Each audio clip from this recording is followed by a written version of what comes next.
Hello, this is Tom Bailey, Second Vice President of the Fort Wayne Education Association.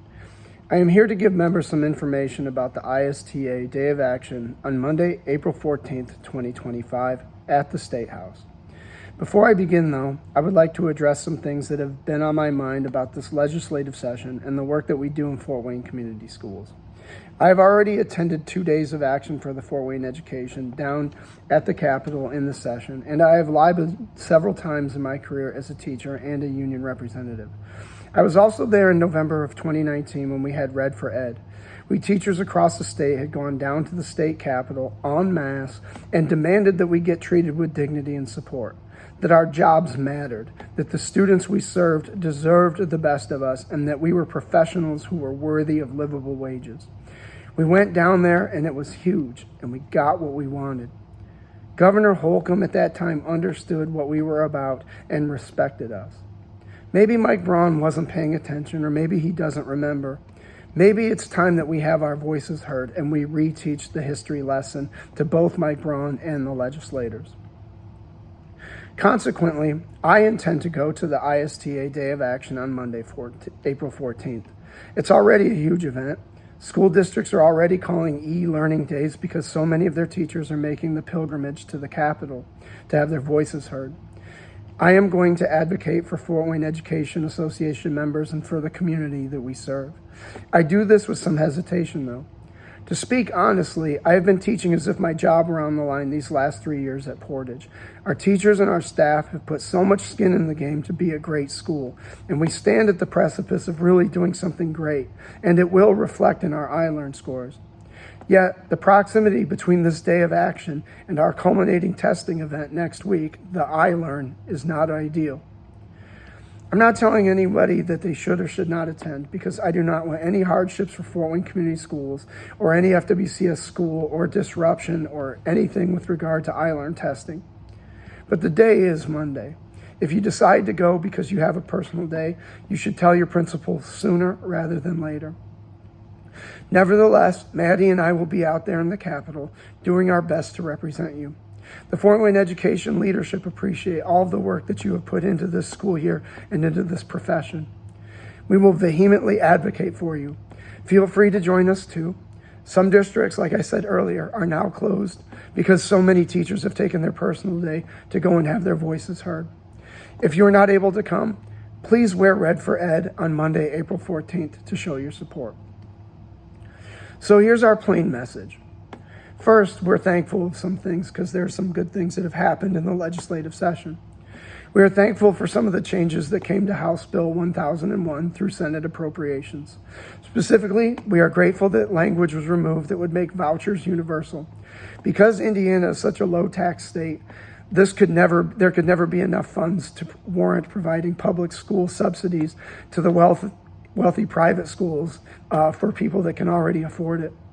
We would like to thank the Senate Appropriations Committee for recognizing the unsustainable cost. We are also grateful that public school funding will be at 2% in both 2026 and 2027. We believe that public funds belong in public schools and that traditional public schools provide public transparency and accountability.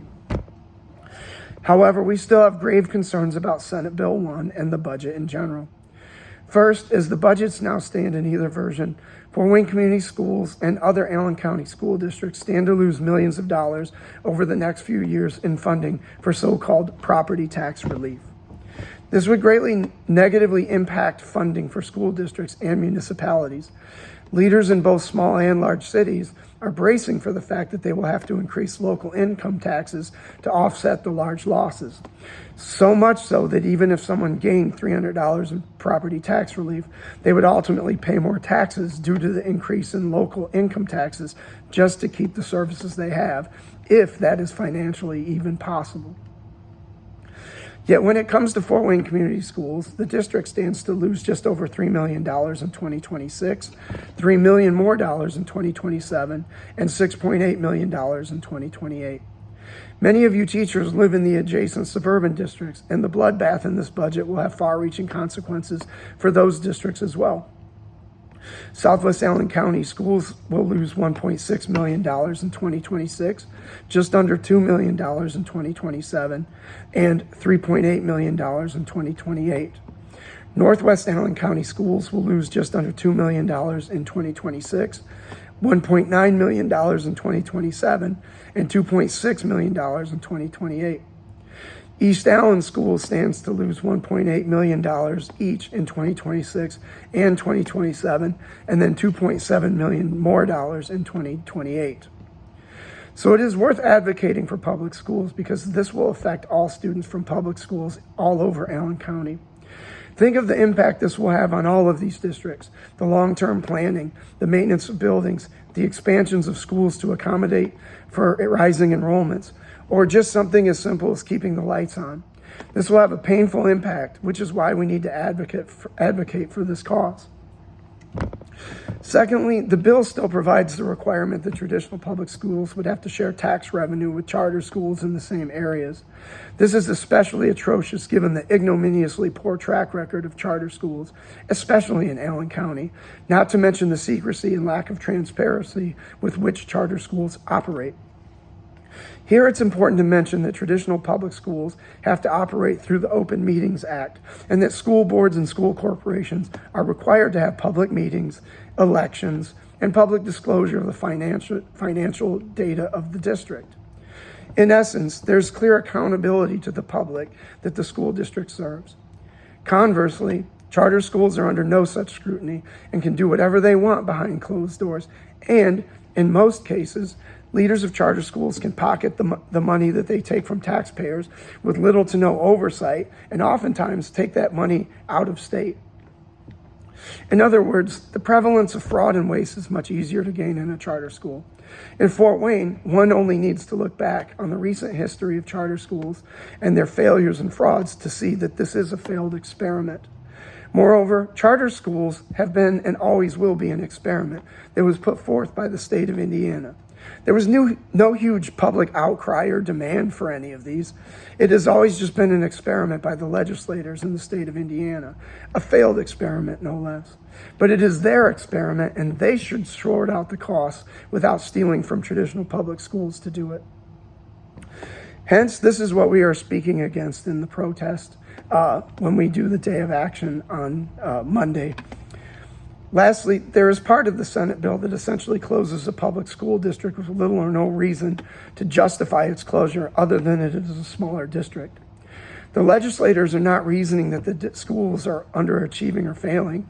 They've not given any parameters on how or why this district, which is specifically the Union District, is being closed. Nonetheless, because it is an arbitrary closure of a public school district through the stroke of a legislative budget, this presents a slippery slope.